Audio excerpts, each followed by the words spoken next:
All right. Here we have a two-way table.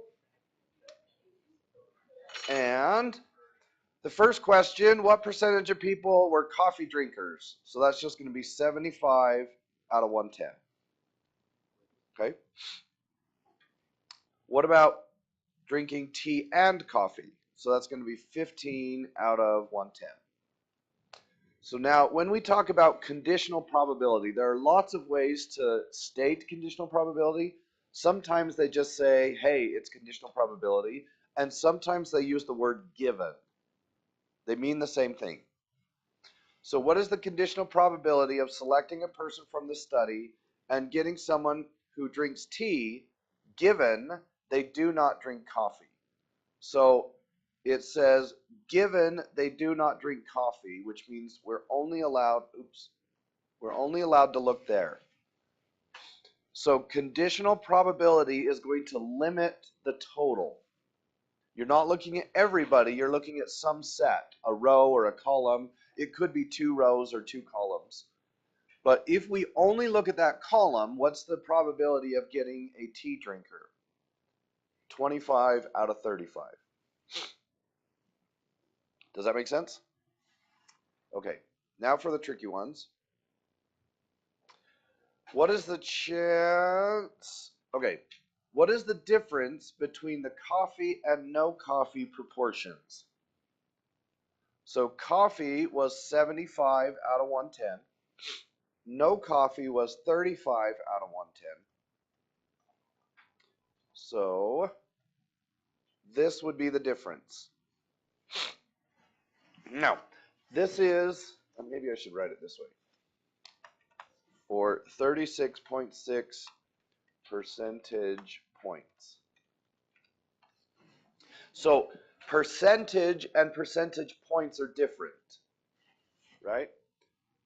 So this would give me a percentage, and this would give me a percentage. But when I subtract them, I get, that is not 36.6%, it's 36.6 percentage points.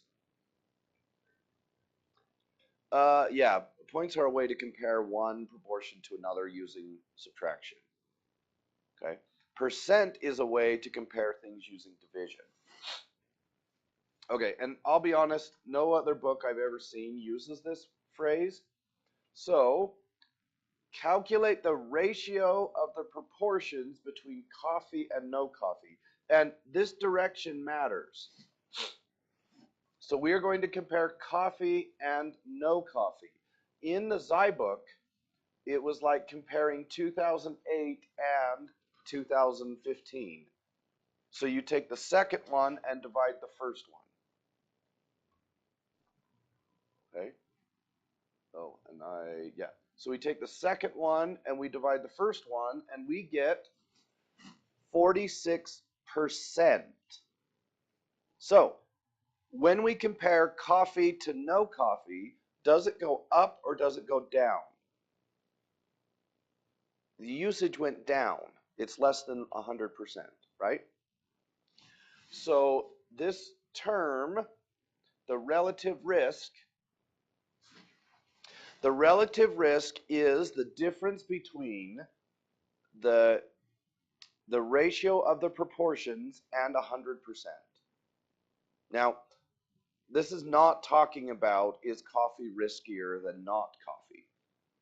But relative risk is talking about if we look at the coffee drinkers and then we look at the non-coffee drinkers, what is the percent change? Not the percentage point change, but the percent change. So to calculate that, we take we take this and we subtract 100% and we get a drop of 53.3%. Not percentage points, but percent.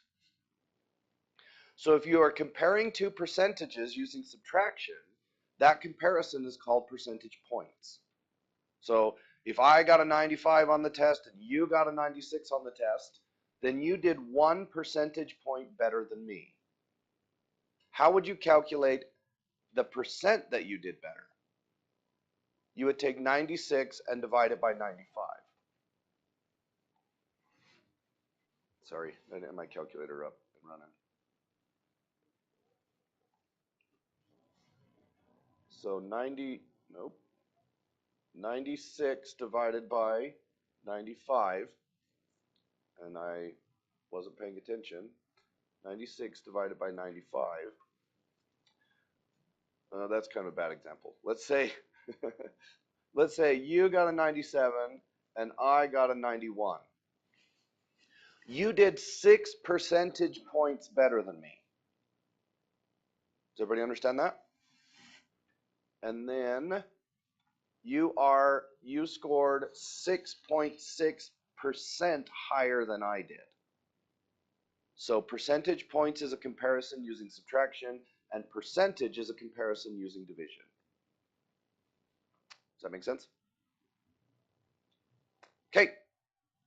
That's it for today. I didn't have the answer sheet done when I printed it, but let's see if I can get it all.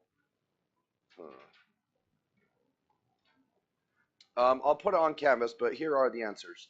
If you need to come up and scroll, go ahead. And Garrett, in about 2 minutes, it will be on Canvas. Okay, good luck.